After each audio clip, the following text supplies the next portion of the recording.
Now let's come to the empirical part, focusing on some studies of labor market discrimination. So the background is unconscious bias. The example you find in labor economics textbook is the natural experiment with blind auditions. So that's the blind auditions natural experiment done by Goldin Rouse, published in 2000. So the research question was, does gender discrimination in hiring at American orchestras exist? Yes or no? And what they did is a blind audition. So applicants perform behind a screen at different times for different orchestras. And the counterfactual is the standard procedure, so without blind audition, so that typically it's seen whether there is a female or a male player. And this is the result. So the outcome variable are hiring probabilities in percent, and you see the default option, so the standard is not blind in that kind of procedure. Females hiring probability is 1.7, and in blind, so that's the treatment, the blind audition is 2.7, and to the comparison group are males, where not blind it's 2.7 and blind it's 2.6. So if you take a difference in difference approach, there's a causal effect of 1.1 percentage points if you move from not blind to blind, or in other words, the causal effect is 1.1 percentage points. So correspondence studies, they use fictitious applications letters to investigate the extent of discrimination in hiring. So this is a special natural experiment. So we use artificial, fictitious application letters. So I want to focus on the race discrimination study by Bertrand Mulanathan, 2004, Marianne Bertrand, a female French economist, and this is a widely cited paper.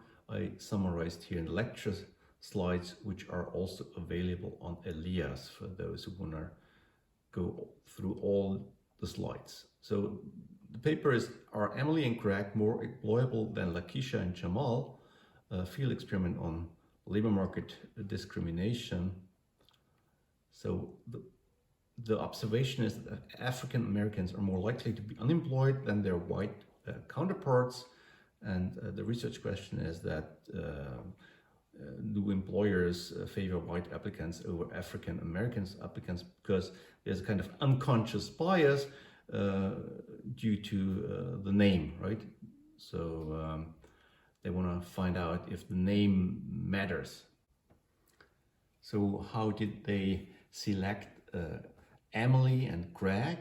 So Emily is a name that sounds as a name for a female white, so it's typically perceived as white.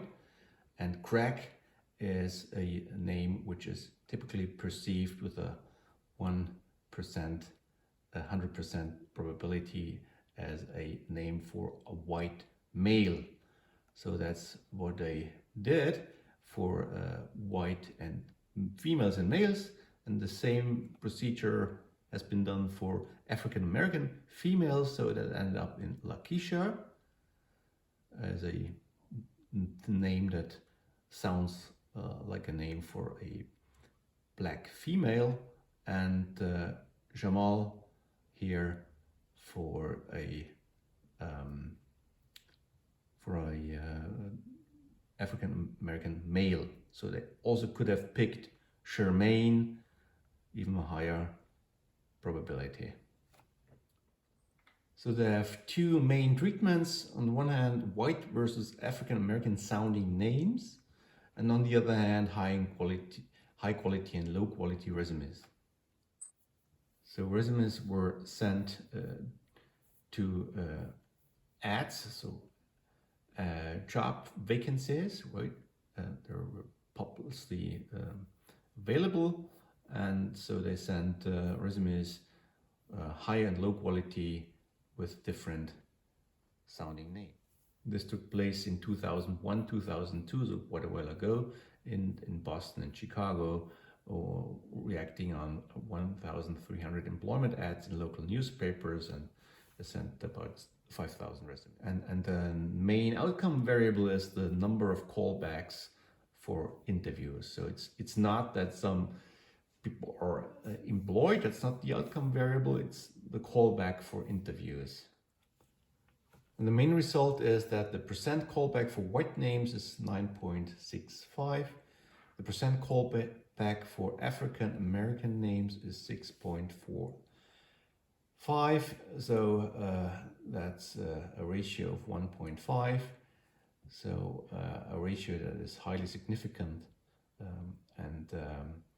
Yeah, you end up with a low, very, very low type 1 error, which is in parentheses. So the difference is highly significant.